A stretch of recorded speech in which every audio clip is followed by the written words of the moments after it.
Hey, yo, what up? It's Don. Emily here. We are the Soul Brothers, man. Good to be back up in it. Not like we've been out. We're dropping videos constantly. You know this, but this is the Nike Kyrie 3. Yes. And this is our performance review. Let's get it started with the traction. You all know the Kyrie 2 had some of the best traction, and this is no different.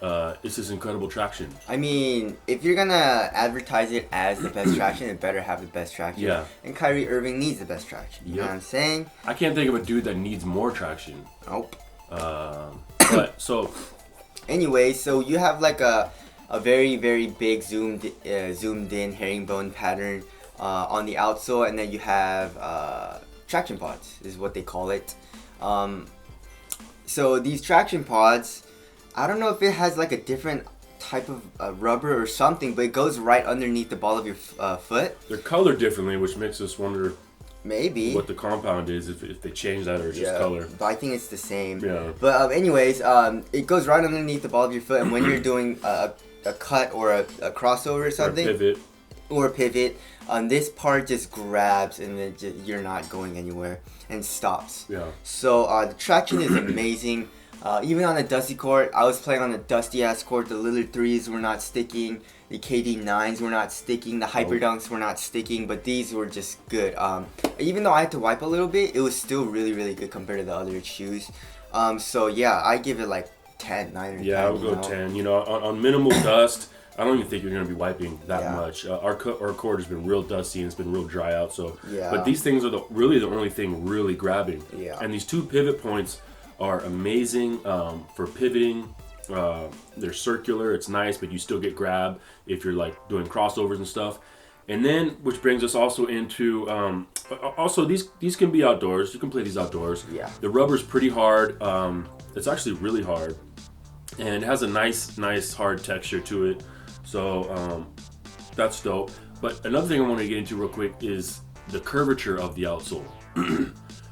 I love it, man. It's just, you just feel like doing some moves. You know what I mean? Like, I really like it, you know, for crossing, for, you know, step backs, and of course pivoting is great. And you really feel like your foot really rolls around, you know. A lot of like the heel to toe transition's good. And the transitions from left to right are really good too. So that's really dope. I think it's another strong point that a lot of shoes kind of don't have. Most shoes are just flat on the bottom, you know. Yeah. Which is cool, but I think this is a cool thing. So there it is. So the traction is amazing.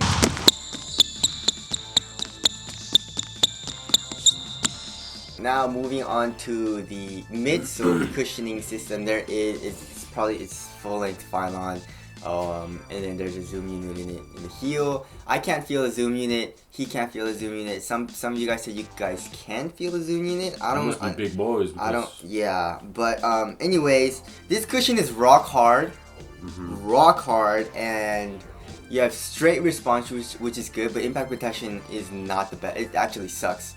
And playing in them a lot, just like in the Kyrie 2s, my knees started hurting and my legs started hurting. I need to roll everything the fuck out. So I needed to like bring a shoe that has really good impact protection, stuff like that. So impact protection sucks. Responsiveness good. You feel low to the ground, stuff like that. So what I wish Nike would have done is use Lunarlon or soften up the Phylon or something, because I hate this cushion. Just a little bit. Like I realize this midsole to the outsole is the epitome of like a response, right? And something like a small guard would want. But anyway, so the cushion it sucks. If you're a guard, you don't care about impact protection, and you want straight response, that's good for you, but that's not what I want. So for me, I give it like a 5 or 6. I would go like 6 or 7. I mean, it'll do its thing, you know, but you're not going to get any type of like saving your legs type of vibe out of it. So anyways, moving on to the materials. So the materials, it's a mix of things. So you have like this mesh material in the toe. You have a mesh material, and it kind of feels like a screen mesh. but it's a lot softer than the 2s. And then here on the 2 eyelets, kind of like where your forefoot is, you have this, what is this called? It's just a mesh with a backed by something. It's backed by foam, but I forgot what they're calling it. They're calling a specific thing, but it's supposed to lock you down more or whatever. And then the back, ankle collar area, you have like a mesh material with this spiky thing, like a plastic spiky thing material. It's a lot of like kind of cheap looking mesh. And I say looking because it kind of just looks a little cheap. It looks alright. But I mean, it just doesn't look like. It just looks a little cheap to me, you know, like compared to like a fucking fly knit or something, you know, of course. But you know, it's very, very supportive. It doesn't stretch at all. There's absolutely no stretch, so it's a very supportive upper. Does it get soft? It's not the softest compared to like a jacket or a woven or whatever, but it gets okay soft, like medium soft. And let's talk about these spikes real quick. I don't think they serve any purpose. Calm down, bro. I don't think they serve any purpose, right? There's no performance purpose at this. No, it probably adds a little bit of support there. You know, they're alright. You know, so I give it like a 7. Yeah. You know, not the best.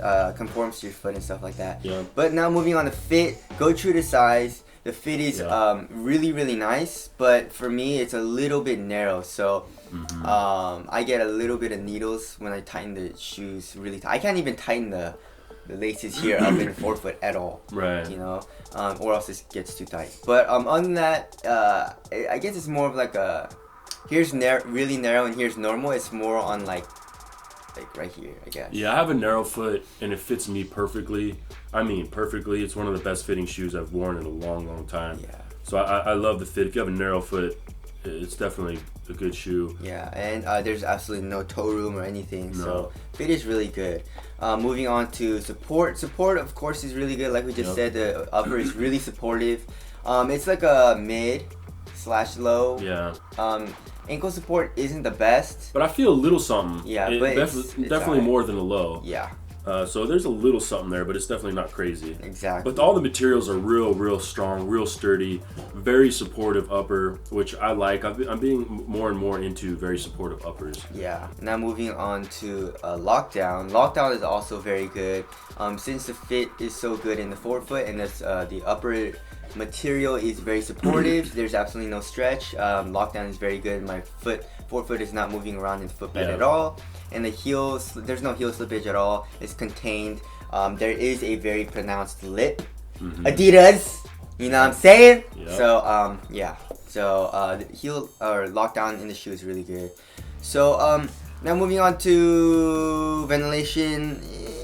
It's a little hot. I wasn't too hot in it. Really? Yeah, I was like normal to me. I was playing a shit ton. Like I played a lot of 5s and a lot of just back-to-back games. I mean, you know what I'm saying? Yeah. So that for me it was a little hot. Right. So on the warmer side. Right. Okay. Now moving on to freaking what aesthetics? No, let's do ventilation. Support, durability. Shit. Traction. Okay, so durability is good. I mean, it's a very well made shoe. All the materials are real sturdy, real strong. This is a tank. And it's a good outdoor shoe. Yeah, this is a tank. Like the materials, there's a lot of fuse here in the toe, so you should be fine. And the materials feel really, they don't stretch and they feel really, really, what do you call it? Like they're gonna last a long time. Rubber's hard, so yeah, it's gonna be good. You know? Word up. Let's weigh this sucker. To the size 7.5, 12.87. Yeah, so does it feel light? Yeah, it feels pretty light. Not as light as like the Curry 2s or the Kobe 11s, but it still feels light. I think it feels about as light as the Curry 2, but not as light as nothing feels as light as the 11 EM. The 11 EM is crazy light. But this, I feel super light on my feet in this shoe. Really? Yeah, super light. I don't know what it is. It just feels a little bit, like it feels light, don't get me wrong, but it doesn't feel like the lightest shoe that I have, you know what I'm saying? Maybe it's because like the upper is kind of, not a little bit abrasive, I guess. It's a little stiff even, but you can break it in, or it does break in, but I don't know. It just doesn't feel that. I don't know how to explain it. Alright, but now moving on to... aesthetics. I like it. I think it's a dope silhouette. It definitely grew on me more and more. On foot, it looks dope. Too. Yeah, on foot, it looks really dope. Yeah. So, yeah. All right, so moving on to Afterthoughts. The Afterthoughts, the Kyrie 3, for me, it'll be just like how the Kyrie 2 was. I can't play in it a lot. You know, I really love playing this, but I just can't play in it like a lot because the cushion and my feet hurts and my legs hurt and whatnot. But if you don't care about that and you don't play like a lot, I guess it should be okay. I don't know how you're gonna play in this every single fucking day, because I couldn't. You know, maybe it's because I'm getting older, but I'm not even that old. You know, but yeah, Don really likes these. I think it should be. You should get another shoe, like get this and maybe like a shoe with a better impact protection, like the Crazy Explosive or the Hyper Dunks or whatever, you know. But that's just my opinion. Don really likes these. So I really like the shoe. I was really surprised. It was a little bit abrasive at first, right? First day, but then it broke in really fast. You know, it's pretty much like my main go-to right now, you know, and I never really thought it was going to be. You know, if you're playing for any length of time, that's obviously going to be a concern. But if you're a real young player or someone who hasn't played for that long at a time, then this shoe is incredible. You know, it's just the response is just, the whole shoe is built for response and feeling light on your feet and just excellent traction. So I do recommend this shoe. I think it's a dope shoe and the price point is not bad. So there you go. That's our review. Thank you guys for watching. Hope we helped you guys out and we'll see you guys in the next one. Later. Peace.